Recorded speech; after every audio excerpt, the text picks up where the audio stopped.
First ever factory outlet Mukunda jewelleries, Kukatpally, Khammam, Kothapet, Somajiguda, Hanamkonda and Suchitra. నమస్కారం, మీరు చూస్తుంది సుమన్ టీవీ. నేను మీ కీర్తి. సుమన్ టీవీ ప్రేక్షకులందరికీ శ్రీ విశ్వవసునామ సంవత్సర ఉగాది శుభాకాంక్షలు. తెలుగువారి సంవత్సరాది ఉగాది. క్రోధి నామ సంవత్సరానికి టాటా బై బై చెప్తూ కొత్త సంవత్సరానికి కొత్త ఆలోచనలతో ముందడుగు వేస్తున్నాం. పోయిన సంవత్సరం ఎన్నో విషయాల్లో ఒక ముందడుగు వేసుంటాం, కొన్నిసార్లు వెనకడుగు కూడా వేసుంటాం. అనుకున్న పనులు అనుకున్న సమయానికి కాకపోయిండొచ్చును. మరి అట్లీస్ట్ ఈ కొత్త సంవత్సరంలో మనందరికీ ద్వాదశ రాశుల వారందరికీ కూడా ఎలా ఉండబోతోంది, శ్రీ విశ్వవసు అంటే అర్థం ఏంటి, ద్వాదశ రాశుల వారికి ముఖ్యంగా మహిళలకి కూడా ఎలాంటి పరిహారాలు చేసుకుంటే బాగుంటుంది, సమయం అనుకూలించినప్పుడు ఇంకా సమయాన్ని మనకి మంచిగా తిరుగుబాటు చేసుకోవడానికి ఎలా ఉంటే బాగుంటుంది, ఇలాంటి విషయాలన్నీ మనకి తెలియజేయడానికి మనతో పాటు ప్రముఖ ఆస్ట్రాలజర్ బ్రహ్మశ్రీ నందిబట్ల శ్రీహరి శర్మ గురుగారు ఉన్నారు. నమస్తే గురుగారు. వాగర్థావివ సంపృక్తౌ వాగర్థ ప్రతిపత్తయే జగతః పితరౌ వందే పార్వతీ పరమేశ్వరౌ. సదాశివ సమారంభాం శంకరాచార్య మధ్యమాం అస్మదాచార్య పర్యంతం వందే గురు పరంపరాం. ఆదిత్యాయ చ సోమాయ మంగళాయ బుధాయ చ గురు శుక్ర శనిభ్యశ్చ రాహవే కేతవే నమః. శృంగేరి జగద్గురు పీఠాధిపతులకి, కంచి పీఠాధిపతులకి నమస్కారములు తెలియజేసుకుంటూ కార్యక్రమాన్ని ప్రారంభిద్దాం. అలాగే గురుగారు, శ్రీ విశ్వవసు నామ సంవత్సరం అంటున్నాం కదా, అంటే అర్థం ఏంటో? విశ్వావసు, విశ్వావసు అనగా విశ్వాసము కలిగినటువంటిది, నమ్మదగినటువంటిది అనేటువంటి అర్థంగా చెప్పవచ్చు.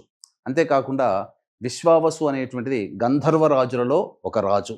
ఇతని పేరు మీదగానే వివాహం కాని అబ్బాయిలకి, ఆలస్యంగా వివాహం అవుతున్నటువంటి అబ్బాయిలకి ఈ యొక్క విశ్వావసు గంధర్వనామ మంత్రముతో కనుక జపము, తర్పణము, హోమము గనక చేస్తే త్వరితగతిన వివాహము జరిగి తీరుతుంది అని చెప్పి మనకు మంత్రశాస్త్రంలో చెప్పబడి ఉంది.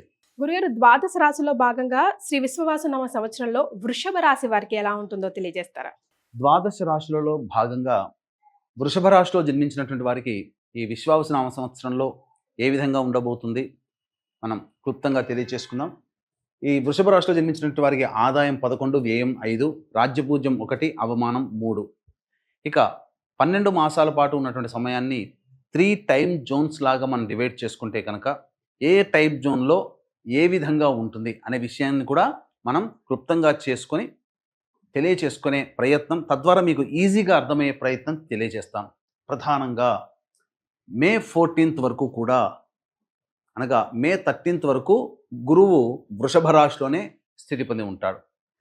ఈ కారణం చేత టైప్ 1 జోన్లో భాగంగా గురువు రాశిలోనే స్థితి పొంది ఉండడం అనుకూలమైనటువంటి పరిస్థితులు. కాస్త ఓవర్ వెయిట్ అవ్వడం కానీ, అనుకున్నటువంటి పనుల్లో కాస్త చికాకులు అనేటువంటివి రాశిలో ఉన్నటువంటి గురువు కలగచేసిన మే 14వ తారీఖు తర్వాత మిథున రాశికి ప్రవేశం చేస్తా సంపూర్ణంగా యోగకారకంగా ఉంటాడు. ఇక గమనించుకున్నట్లయితే ప్రధానంగా ఈ వృషభ రాశిలో జన్మించినటువంటి వారికి శని లాభస్థానంలోకి మారబోతున్నాడు. తద్వారా చాలా మటుకు యోగదాయకంగా ఉంటుంది అనేటువంటి విషయం చాలా చోట్ల వింటూ ఉంటుంటారు. కానీ వాస్తవానికి ఈ లాభశని ప్రభావం మాత్రం కొన్ని రోజులే. మళ్ళీ గత 2.5 సంవత్సరాలుగా వృషభ రాశిలో జన్మించినటువంటి వారు తమ కీర్తి ప్రతిష్టలకి, ఉద్యోగ వ్యాపార నిర్వహణలో భాగంగా ఎటువంటి కొన్ని సమస్యలు ఎదుర్కొన్నారో అటువంటివే మళ్ళీ ఎక్కువ శాతము పునరావృతం అయ్యే అవకాశం ఉంటుంది. కాబట్టి జాగ్రత్తలు పాటించండి. మార్చి 29వ తారీఖు రోజున మీనరాశిలోకి ప్రవేశించేస్తాడు. ఎప్పటి వరకు ఉంటాడు ఈ మీనరాశిలో అనంటే రుజు మార్గంలో జూలై 12వ తారీఖు వరకు మీనరాశిలో స్థితి పొంది ఉంటాడు. గురుగారు, మరి ముఖ్యంగా ఈ కొత్త సంవత్సరంలో వృషభ రాశిలో జన్మించిన మహిళలకి ఎలా ఉండబోతుందో దయచేసి తెలియజేస్తారా? ఇక్కడ ప్రధానంగా వృషభ రాశిలో జన్మించినటువంటి వారికి శని ప్రభావం సంపూర్ణంగా అనుకూలంగా ఉండడం, గురువు కూడా యోగదాయకమైనటువంటి పరిస్థితిలో ఉండడం, యోగ పరిస్థితి మీకు చాలా చక్కగా ఉంటుందని చెప్పవచ్చు. అనగా ధనపరంగా చక్కగా ఉంటుంది. తోటి ఉద్యోగస్తులు, తోటి వ్యాపారస్తులు, కింది స్థాయి వాళ్ళు అందరూ కూడా అనుకూలంగా ఉంటారు. తద్వారా మంచి ప్రతిష్టలు పొందేటువంటి అవకాశం గోచరమవుతుంది. అన్ని విధాలుగా లాభదాయకంగా ఉంటుంది అని చెప్పవచ్చు. ఇక టైప్ 2 జోన్లో భాగంగా చూసుకున్నట్లయితే సెప్టెంబర్ 28 వరకు కూడా మిథున రాశిలోకి ప్రవేశం ఉంటాడు. మిథున రాశిలోనే గోచార గురుడు ఉంటాడు. తద్వారా ఏమవుతుంది, ధనస్థానంలో ఉన్నటువంటి గురువు అన్ని విధాలుగా అనుకూలంగా ఉండేటువంటి సమయం. సెప్టెంబర్ 28 నుంచి తృతీయ రాశిలోకి సంచారం చేస్తాడు. నవంబర్ 11వ తారీఖు వరకు కూడా కర్కాటక రాశిలోనే సంచారం చేస్తాడు ఈ టైప్ 2 జోన్లో భాగంగా. కావున తృతీయ గురుస్థితి వృషభ రాశి వారికి సంపూర్ణంగా అవకాశాలు కలిసి వస్తాయి. నూతన వ్యక్తులు పరిచయం అవుతారు. ఎప్పటి నుంచి? సెప్టెంబర్ 28 నుంచి నవంబర్ 12 వరకు కూడా నూతన వ్యక్తుల యొక్క పరిచయ ప్రభావం, తద్వారా మంచి యోగకాలకమైనటువంటి పరిస్థితిలో ఉంటారని చెప్పవచ్చు. కాగల కార్యం గంధర్వులు తీర్చినట్టుగా మీకున్నటువంటి సర్వ సమస్యలు కూడా ఎవరో ఒకరు ఆ సమస్యల నుంచి మిమ్మల్ని బయటపడవేస్తారు. తద్వారా యోగదాయకమైనటువంటి పరిస్థితిలో ఉంటారని చెప్పవచ్చు. ఇక శని భగవాను కనుక మనం చూసుకున్నట్లయితే జూలై 13వ తారీఖు రోజున మీనంలో వక్రీకరించి ఉంటాడు. తద్వారా ఏమవుతుంది? దశమ ఫలితాన్ని, రాహుతో కలిసినటువంటి దశమ ఫలితాన్ని ఇస్తాడు. జూలై 13వ తారీఖు నుంచి అక్టోబర్ 9వ తారీఖు వరకు ఈ పరిస్థితి ఉంటుంది. తద్వారా ఏం జరగబోతుంది? అక్టోబర్ 9 వరకు, జూలై 13 నుంచి అక్టోబర్ 9 వరకు చేస్తున్నటువంటి వృత్తి ఉద్యోగ వ్యాపారాల్లో ప్రధానంగా అనాసక్తి, అంటే ఏంటి, ఇక మనం వద్దులే, పక్కకు పెడదాం లేదా పక్కకు జరుగుదాం అనేటువంటి ఆలోచనలో ఉంటుంటారు. మందకొడిగా వ్యాపారం సాగుతుంది ఈ సమయంలో. కింది స్థాయి వాళ్ళు సహకరించలేకపోవడం, ఇబ్బందికర పరిస్థితులు, మీకు అవమానం కలిగేటువంటి సంఘటనలు చోటు చేసుకుంటాయి. కాబట్టి జాగ్రత్తలు పాటించండి. ఎవరైనా నూతన వ్యక్తులు పరిచయమైనా ఈ జూలై 13 నుంచి అక్టోబర్ 9వ తారీఖు వరకు ఉన్నటువంటి కాలం మాత్రం అనుకూలముగా లేదు. ఈ కారణం చేత కొన్ని ఇబ్బందికర పరిస్థితులు అనేటువంటివి ఎదుర్కొంటారు. ఇక అక్టోబర్ 10 నుంచి నవంబర్ 26వ తారీఖు వరకు ఏమవుతుంది? ప్రధానంగా కుంభరాశిలోనే స్థితి పొంది ఉండి వక్రీకరించి ఉంటాడు. ఇది చాలా కీలకమైనటువంటి సమయం. టైప్ 2 జోన్లో భాగంగా ఈ యొక్క వృషభ రాశిలో జన్మించినటువంటి వారికి కారణం ఏంటంటే, దశమ స్థానంలో స్థితి పొంది ఉండి వక్రీకరించి నవమ స్థాన ఫలితాన్ని కూడా ఇస్తాడు శని భగవానుల వారు. కావున అక్టోబర్ 10 నుంచి నవంబర్ 26వ తారీఖు వరకు తండ్రి గారి ఆరోగ్యం పట్ల శ్రద్ధ వహించాల్సినటువంటి పరిస్థితి. అంతేకాకుండా ఈ సంబంధించినటువంటి న్యాయవాద సంబంధమైనటువంటి విషయాల్లో కీలకమైనటువంటి నిర్ణయం తీసుకుంటారు. ఆస్తి పంపకాల యొక్క విషయంలో కొంత వెసులుబాటు అనేటువంటిది కలుగుతుంది. ఆస్తి పంపకాలు జరగాల్సినవి జరుగుతాయి. తద్వారా కొంతవరకు యోగదాయకంగా ఉంటుందని చెప్పవచ్చు. కానీ ప్రధానంగా తండ్రి గారి ఆరోగ్యం పట్ల శ్రద్ధ వహించాల్సినటువంటి పరిస్థితి. ఇది టైప్ 2 జోన్లో భాగంగా అక్టోబర్ 10 నుంచి నవంబర్ 26వ తారీఖు వరకు ఉండాల్సినటువంటి పరిస్థితి. ఇక టైప్ 3 జోన్లో భాగంగా చూసుకున్నట్లయితే నవంబర్ 12 నుంచి డిసెంబర్ 26వ తారీఖు వరకు కర్కాటకంలోనే వక్రీకరించినటువంటి గురు ప్రభావం చేత మేషరాశిలో జన్మించినటువంటి వారికి ఇతర సహాయ సహకారాలతో పాటు ధనము కూడా చేకూరుతుంది. అన్ని విధాలుగా యోగదాయకంగా ఉంటుంది. డిసెంబర్ 27 నుంచి మార్చి 14 వరకు మిథున రాశిలోనే ఉండి వక్రీకరించున్నటువంటి గురుగ్రహ ప్రభావం. ఈ గురుగ్రహ ప్రభావం వలన ఏమవుతుంది? ఈ యొక్క మిథున రాశిలో గురువు స్థితి పొంది ఉండి వక్రీకరించినట్టు కారణం చేత రాశి ఫలితాలను కూడా ఇస్తాడు. అంటే ధనానికి ఎక్కువగా కష్టపడి చికాకులతో ధన సంపాదన ఉంటుంది. ధనానికి ఏమి లోటు ఉండదు, కానీ ధనం వచ్చే మార్గంలో మాత్రమే చికాకులు, సమస్యలు అనేటువంటివి పెరుగుతాయి. ఇది జాగ్రత్తగా గమనించండి. ఇక టైప్ 3 జోన్లో భాగంగా నవంబర్ 26 నుంచి జనవరి 9 వరకు అనగా కుంభరాశిలో సంచారం చేస్తాడు వృషభ రాశి వారికి. ఇది కంటక శని ప్రభావము. కావున నవంబర్ 26 అంటే డిసెంబర్ 26 ప్లస్ అటువైపు ఉన్నటువంటి 15 రోజులు. కాబట్టి 45 రోజుల పాటు కంటక శని ప్రభావం. ఈ నవంబర్ 26 నుంచి జనవరి 9 వరకు ఉద్యోగంలో మార్పులు చేసుకోవాలనే తపన ఎక్కువగా ఉంటుంది.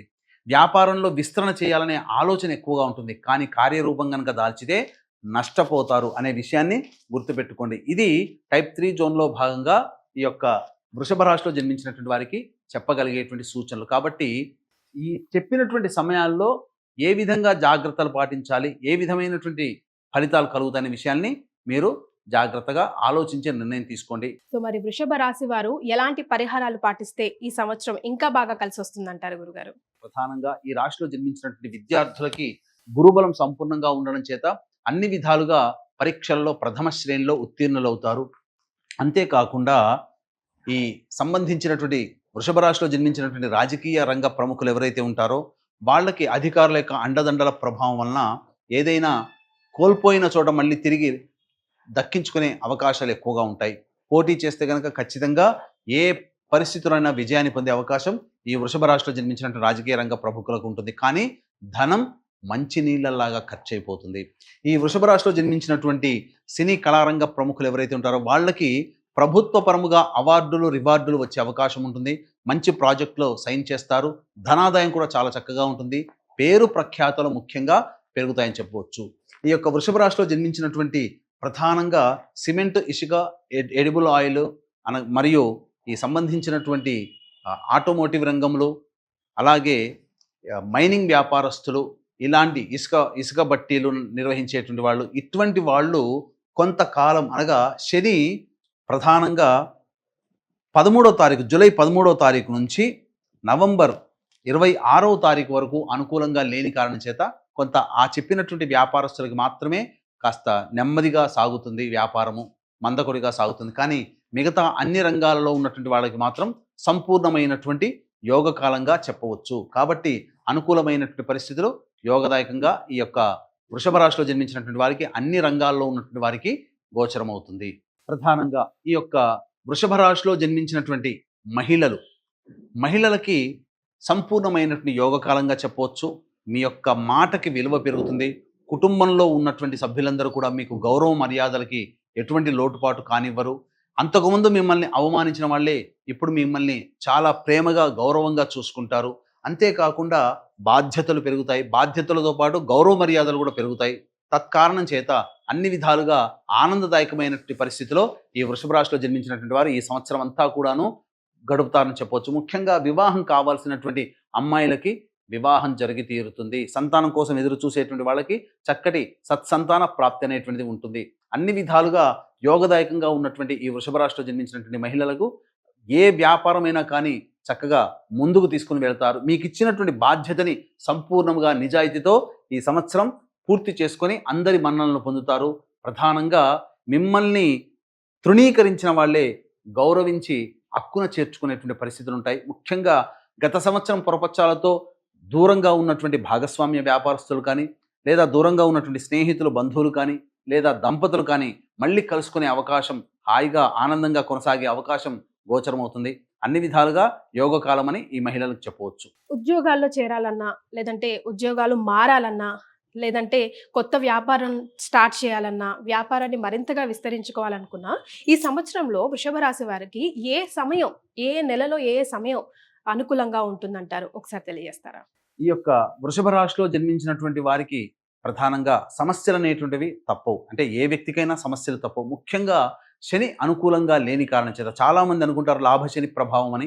కానీ లాభశని ప్రభావం కేవలం ఈ సంవత్సరం జూలై 12వ తారీఖు వరకే. మిగతా సమయం అంతా కూడా శని అనుకూలంగా లేడు. కావున ప్రతి అవకాశం వచ్చినటువంటి ప్రతిరోజు కూడా, ప్రతిరోజైనా దత్తాష్టకము, కాలభైరవాష్టక పారాయణం రోజుకి 3 సార్లు పఠించండి. అలాగే మీకు అవకాశం కుదిరినప్పుడల్లా కూడా వెంకటేశ్వర స్వామి ఆలయ సందర్శనం మరియు వెంకటేశ్వర స్వామి దేవాలయంలో దీపారాధన చేయడం మరియు శనిగ్రహానికి తైలాభిషేకం చేసుకోవడం కనుక చేసినట్లయితే సమస్యలన్నీ కూడా చాలా మటుకు శాంతిస్తాయని చెప్పవచ్చు. అంతేకాకుండా గత సంవత్సరం కంటే ఈ సంవత్సరం మీ యొక్క సంకల్పం నెరవేరాలి. అలాగే మీరు సమస్యలు అనేటువంటి ప్రతి మనిషికి వస్తాయి. సమస్యలు వచ్చినప్పుడు మీరు ఏ పండితులను చూపించినా మీ జాతకాన్ని అనుసరించి ఎటువంటి పరిహారాలు చేసుకోమని చెబుతారో అటువంటి పరిహారాలన్నీ కూడాను ఈ సంవత్సరం అంతా మన పీఠం ఆధ్వర్యంలో జరిపించడం జరుగుతుంది. మీ యొక్క సంకల్ప సిద్ధి కోసమే సంకల్ప సిద్ధి హోమాలు, జాతకరీత్యా ఉన్నటువంటి దోషాలకి సకల దోష నివారణ హోమాలు అనేటివి ప్రతి నెల ఒక్కొక్క క్షేత్రంలో చేయించడం జరుగుతుంది. దీనికి శ్రీకారం మాత్రం ఏప్రిల్ 18వ తారీఖు రోజున మహామహిమాన్వితమైనటువంటి కాశీ క్షేత్రంలో ప్రారంభించబోతున్నాం. అవకాశం ఉన్నవాళ్ళు ఇట్టి మహత్తర కార్యంలో 12 నెలల పాటు మీ కుటుంబ సభ్యుల గోత్రనామాలతో జరిగేటువంటి కార్యక్రమంలో నమోదు చేసుకొని దైవానుగ్రహాన్ని పొంది తరించవచ్చు. కావున కార్యక్రమ తదనంతరం కాంటాక్ట్ చేసి పూర్తి వివరాలు తెలుసుకోవచ్చు. గురుగారు, మరి ఆరోగ్యపరంగా వృషభ రాశి వారికి ఎలా ఉండబోతోంది ఒకసారి తెలియజేయండి. ఈ యొక్క వృషభ రాశిలో జన్మించినటువంటి వాళ్ళకి ఏ సమయాల్లో అనారోగ్యం సమస్యలు, ఏ సమయాల్లో మంచిగా చూసుకోవాలి అనగా ఏంటి, ఆరోగ్యపరంగా కావచ్చు, వాహనం నడిపేటప్పుడు కావచ్చు, ఇతరత్ర వ్యవహారాల్లో ఏ యొక్క సమయంలో మనకు మంచి జరుగుతుందనే విషయాన్ని గురించి క్లుప్తంగా తెలియజేసుకుందాం. ఈ సంవత్సరం జూన్ 5వ తారీఖు నుంచి జూలై 26వ తారీఖు ఉన్నటువంటి మధ్యకాలము, అక్టోబర్ 26 నుంచి వచ్చే సంవత్సరం జనవరి 14వ తారీఖు వరకు మధ్య ఉన్నటువంటి కాలంలో ఆరోగ్యం పట్ల శ్రద్ధ వహించండి. వాహనాన్ని నడిపేటప్పుడు జాగ్రత్తలు పాటించండి. ప్రధానంగా గృహ మార్పు స్థల మార్పు అనేటువంటిది సూచించడం జరుగుతుంది. ప్రధానంగా చాలా మంది నిరుద్యోగస్తులు ఈ సంవత్సరం ఉద్యోగం సంపాదించుకోవాలని, చాలా మంది ఉన్న సంస్థ నుంచి వేరే ఉద్యోగంలో మారాలని, కొత్త వ్యాపారాలు ప్రారంభించాలని, లేకపోతే ఉన్న వ్యాపారంలో విస్తరణ చేయాలని అనుకుంటుంటారు కదా. మరి ఏ సమయంలో చేసుకుంటే ఈ సంవత్సరం చాలా మంచిదనే విషయం గురించి అనుకుంటే, ఈ సంవత్సరం జూలై 16 నుంచి ఆగస్టు 15 మధ్యకాలంలో, అక్టోబర్ 17 నుంచి నవంబర్ 15 మధ్యకాలంలో, అలాగే ఫిబ్రవరి 13 నుంచి వచ్చే సంవత్సరం ఫిబ్రవరి 13 నుంచి మార్చి 19వ తారీఖు వరకు ఉన్నటువంటి సమయం చాలా అనుకూలంగా ఉంటుంది. ఉద్యోగము, వ్యాపారము, విస్తరణ, ఉద్యోగ మార్పులకి మంచిదని చెప్పవచ్చు. ఏతావాత చెప్పొచ్చేది ఏమిటంటే, ఈ యొక్క వృషభ రాశిలో జన్మించినటువంటి వారికి వివాహ సమస్యలు అనేటువంటి తొలగిపోయి చక్కటి దాంపత్య జీవితంలో ఉంటారు. రైతులకి కూడా సంపూర్ణంగా అనుకూలంగా ఉంటుంది. 2 పంటలు కూడా లాభిస్తాయని చెప్పవచ్చు. విద్యార్థులు మంచి ఉత్తీర్ణతా శాతంతో ఉత్తీర్ణులు అవుతారని చెప్పవచ్చు. అంతేకాకుండా ఈ యొక్క వృషభ రాశిలో జన్మించినటువంటి వారికి అన్ని విధాలుగా మీ యొక్క సంకల్పం ఈ సంవత్సరం నెరవేరాలి. మీకు కాలం కలిసి రాకపోయినా దైవానుగ్రహం వలన కాలాన్ని సద్వినియోగపరుచుకోవాలనుకుంటే మన పీఠం ఆధ్వర్యంలో ప్రతి నెల ఈ సంబంధించినటువంటి సర్వదోష నివారణ పూజల హోమాలు ఒక్కొక్క క్షేత్రంలో చేయించడం జరుగుతుంది. ప్రథమంగా కాశీ క్షేత్రంలో ఏప్రిల్ 18వ తారీఖు రోజున శ్రీకారం చుట్టబోతున్నాం. అవకాశం ఉన్న వాళ్ళు ఈ యొక్క కార్యక్రమంలో సభ్యులుగా నమోదు చేసుకోవచ్చు. చాలా సంతోషం గురుగారు. వృషభ రాశిలో జన్మించిన వారికి ఎలా ఉంటుందో తెలియజేశారు. ధన్యవాదాలు. సర్వం శ్రీ ఉమామహేశ్వర పరబ్రహ్మార్పణమస్తు.